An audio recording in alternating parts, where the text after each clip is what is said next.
Some connections refuse to fade quietly. You can distract yourself, you can pray for strength to move on, you can even convince your mind it's over. Yet deep inside, something keeps saying, not yet. Not loudly, not dramatically, just a steady resistance that won't let you fully close the door. This kind of waiting doesn't come from loneliness, it comes from recognition. In relationships, this season feels heavy, it feels misunderstood. It feels like standing still while everyone else keeps moving. People ask why you haven't replaced them, why you're still hopeful, why you're not rushing into something new just to quiet the ache. What they don't see is that your waiting doesn't feel empty. It feels guarded. Scripture reveals something important. When God is involved, waiting is never punishment. It is positioning. Sometimes God pauses a relationship, not to end it, but to prevent it from breaking too early. Sometimes He separates hearts temporarily so they don't destroy each other permanently. This message is not meant for everyone listening. It is meant for the one who feels a careful restraint in their spirit. Someone who senses that leaving completely would be disobedience. Someone who knows that distance was applied for growth, not erasure. Before we go any further, write this in the comments as your quiet declaration. I choose wisdom over rush. Not to impress anyone, not to convince anyone, just to align yourself. Because when God tells someone to wait, He always leaves signs. And today we are going to walk through 5 clear ones, revealing why this waiting isn't blocking your destiny, but guarding the right choice. One of the strongest signs that waiting is guided, not imagined, is mutual transformation. Not silence, not emotional distance, but quiet, steady change happening on both sides. This kind of waiting does not feel empty. It feels active, just unseen. While the relationship is paused, you are not idle. Your reactions are calmer than before. You no longer chase answers the same way. Your standards are clearer. You think before you speak. You recognize emotional patterns you once ignored. You are learning what you can accept and what you should never tolerate again. At the same time, even without close contact, changes are happening in the other person too. Their life begins to quiet down. Old habits lose control over them. They no longer move with the same recklessness. Decisions become more thoughtful. Responsibility starts to replace impulse. This does not happen by accident. Scripture shows us that God prepares people before reconnection, never after conflict. He repairs foundations quietly so collapse doesn't repeat itself later. If this connection had continued without interruption, unresolved habits would have followed it forward. Unhealed wounds would have surfaced again. Old immaturity would have caused new damage. That is why waiting exists. Growth cannot be rushed without cost. Character cannot be formed overnight. Wisdom is learned through time, not pressure. When God places waiting between two people, He is often doing 3 things at once. He is stripping away immaturity, He is correcting weaknesses that would later destroy trust, and He is healing internal wounds that affection alone cannot fix. If the separation is shaping you instead of hardening you, that matters. If patience is replacing desperation, that matters. If clarity is growing where confusion once lived, that matters deeply. Waiting that produces growth is not rejection, it is preparation. What you are sensing is not loss, it is alignment forming quietly. There is a simple spiritual truth many people miss when it comes to waiting. When waiting is wrong, peace fades. But when waiting is right, peace returns the moment control is released. This is not a dramatic peace. It is not excitement. It is not false hope. It is calm. You may have noticed a strange shift within yourself. When you stopped pushing for conversations, when you stopped asking the same questions for reassurance, when you stopped trying to control how things should unfold, your body softened, your thoughts slowed down, your emotions became less reactive, your heart felt steadier, not because you no longer cared, but because you stopped fighting divine timing. God's guidance always carries peace, even when it asks for patience. Pressure creates anxiety, forcing creates insecurity, manipulation creates confusion. Surrender does the opposite. It brings order back to the heart. You can still think about the person. You can still feel longing. The desire does not disappear. But beneath those feelings, something stronger settles in. Stability. You are no longer spiraling. You are no longer desperate for signs. You are no longer exhausted from trying to fix what is not yours to control. This peace is not numbness. It is not denial. And it is not emotional shutdown. It is spiritual confirmation that the situation has not been abandoned. It has been placed in God's hands. When waiting returns you to emotional balance instead of inner chaos, that waiting is not deception. It is discernment. And discernment always feels like quiet confidence rather than restless urgency. This sign is one of the most misunderstood and one of the most delicate. It must be explained carefully. This is not obsession. It is not comparison. It is not clinging to the past out of fear, and it is certainly not refusing to heal. What this sign speaks about is spiritual placement. There are people who pass through your life, and there are people who are placed within it. The difference is not always visible on the surface, but it is deeply felt within the spirit. You may continue meeting others. You may receive attention, affection, even admiration. You may genuinely try to move forward, telling yourself that new beginnings will erase the ache. Yet something keeps happening. The conversations feel polite, but not settling. You talk, you laugh, you connect, but when it's over, your spirit feels untouched. The attraction exists, but there is no grounding. It excites the senses, but does not calm the heart. The connection feels possible, but not anchored. There is interest, yet no inner certainty. Outwardly, everything looks normal, reasonable, acceptable, but inwardly something remains missing. And that absence is not imaginary. It is informative. It doesn't mean the person you are waiting for is perfect or idealized.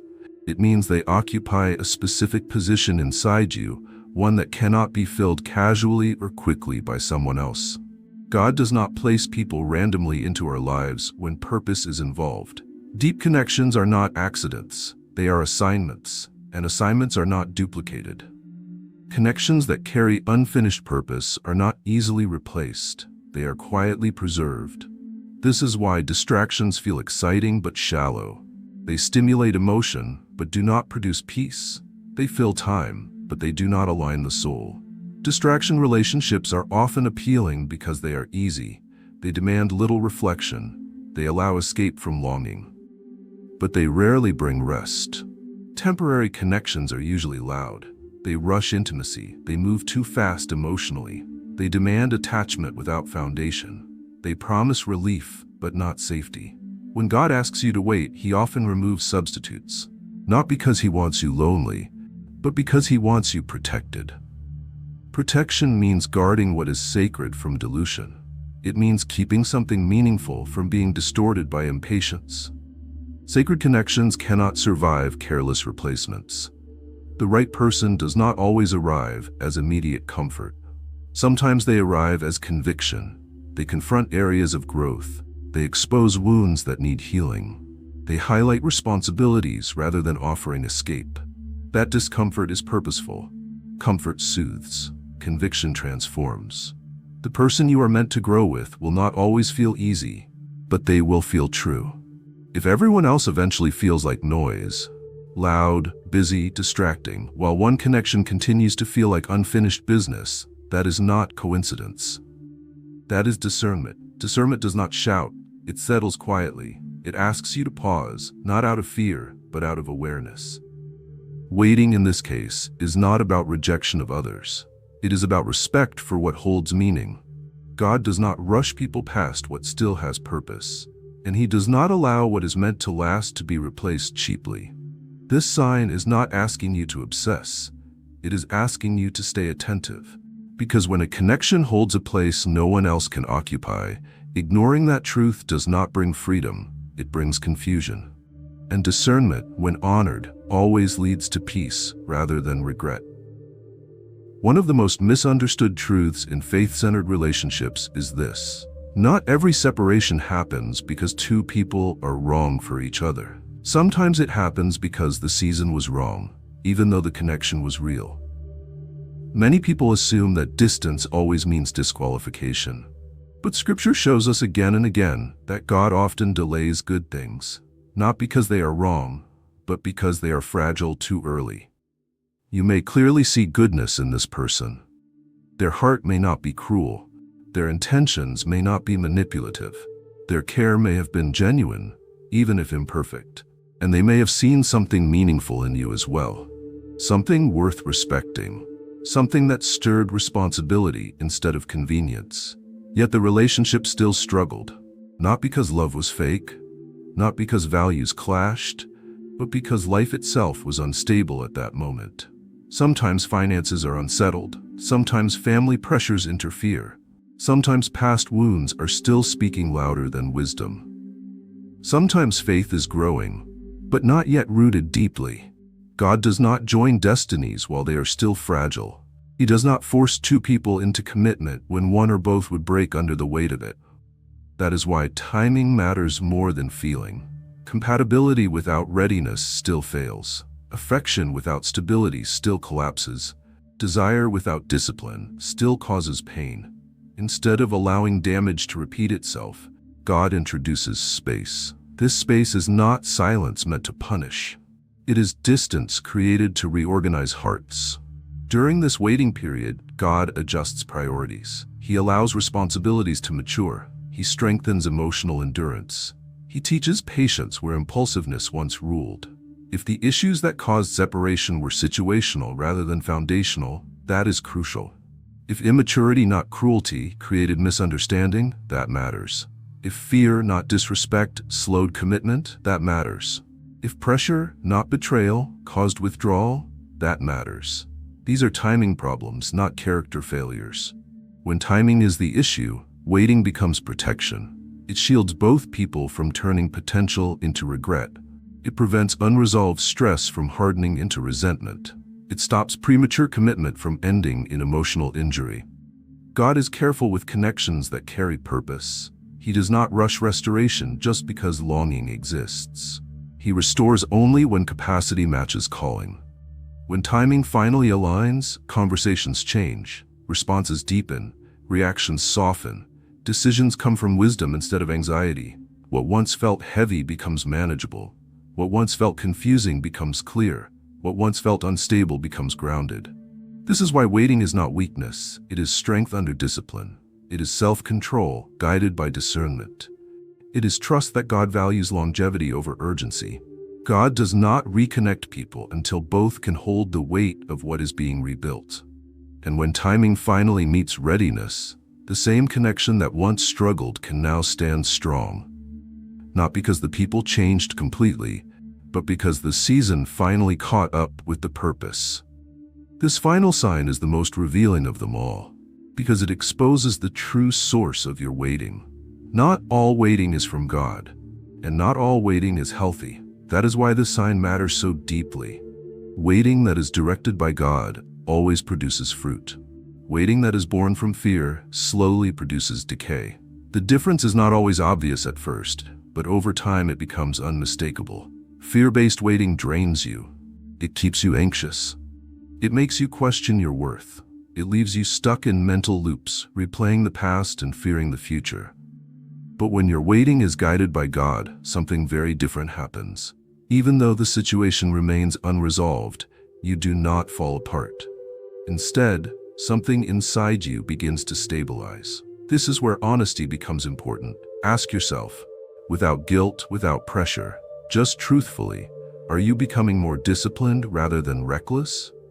Do you respond with more self-control instead of emotional impulse? Is your prayer life deeper, calmer, more sincere than it used to be? Do you trust God's process more now, even without answers? These questions matter because growth is the evidence. God never wastes seasons. If waiting is producing progress inside you, it is not harming your life, it is shaping it.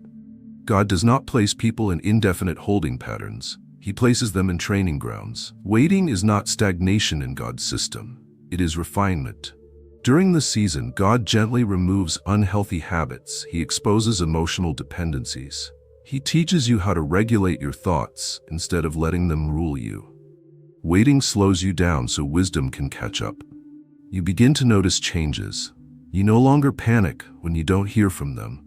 You no longer measure your value by their responses. You no longer feel the need to chase validation. Your life starts to organize itself internally. That is fruit. You gain patience where anxiety once lived. You gain emotional clarity where confusion once ruled. You gain peace that is not dependent on outcomes. This kind of transformation does not happen randomly. It happens when God is actively involved. Waiting in God's hands strengthens you without hardening you.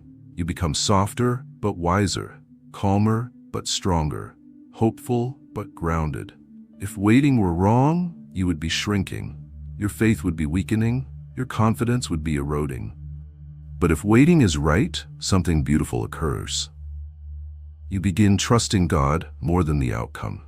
You learn that fulfillment does not come from control. It comes from alignment.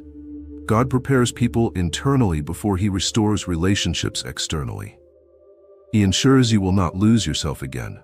He ensures you will not tolerate what once wounded you. He ensures you are capable of sustaining what you are asking for. That is why preparation takes time.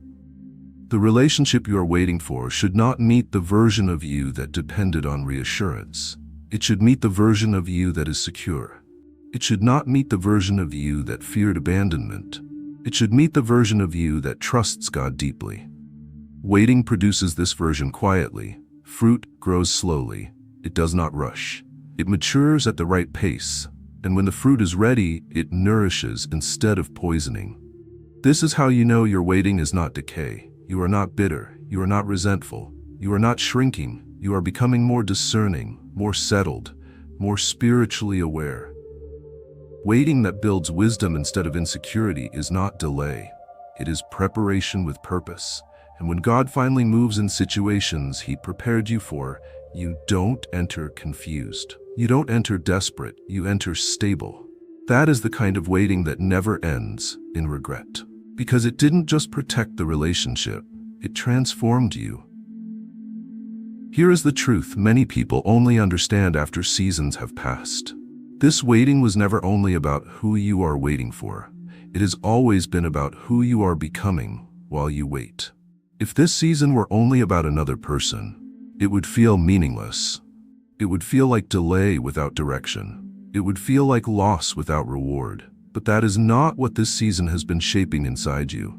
Even in the quiet moments, even on difficult days, something steady has been forming. Your thinking has changed. Your emotional reactions have softened. Your expectations have matured. That tells us something important. God does not pause relationships without purpose. He does not delay fulfillment without intention. He does not ask people to wait without shaping them for what lies ahead. This waiting has been a preparation process. Rushed love often feels powerful at first. It comes with excitement, urgency, intensity. But rushed love struggles with endurance. It breaks under pressure. It collapses when responsibility arrives. It cannot carry weight for long. Prepared love moves differently. Prepared love is calm instead of reactive. Prepared love listens before responding. Prepared love remains steady when emotions rise and fall. God does not reward impatience with fulfillment. He rewards discernment with stability. That is why this waiting has been asking more of you internally than externally. It has been shaping your discernment, teaching you self-control, strengthening your sense of identity. You are no longer waiting from desperation. You are waiting from understanding. That shift matters. If the signs throughout this message resonated deeply with you, then this season is not rejection. It is alignment. Alignment with wisdom instead of impulse. Alignment with peace instead of confusion. Alignment with purpose instead of emotional impulse. Alignment changes how you love. It changes what you tolerate.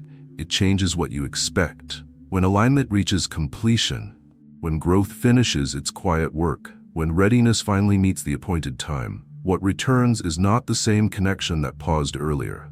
It cannot be, because you are not the same person. What returns is stronger. Stronger because fragility has been addressed. Stronger because patience has been learned. What returns is wiser. Wiser because mistakes were reflected on. Wiser because understanding replaced assumption. What returns is safer. Safer because boundaries were rebuilt. Safer because emotional awareness increased. What returns is God-centered. Not centered on fear, not centered on urgency, not centered on control, but centered on trust. This waiting has been protecting the connection from becoming something shallow. And it has been protecting you from becoming someone who settles. God is careful with hearts that are meant to last. He ensures that when something is restored, it does not collapse under the same conditions that once strained it. That is why rushing has never been the answer. Before you leave this message behind, pause inwardly. Not in anxiety, but in clarity. Not hoping, not questioning, but affirming. Say this within your heart. I will not abandon what God is still forming. I will not rush what heaven is refining. This is not a surrender to passivity. It is a commitment to wisdom. Patience does not weaken your future. It strengthens it. Understanding does not delay love. It protects it. And when the right moment arrives, you will recognize it not by urgency, but by peace. Because wisdom always arrives before fulfillment. And patience, when guided by God, that never ends in regret.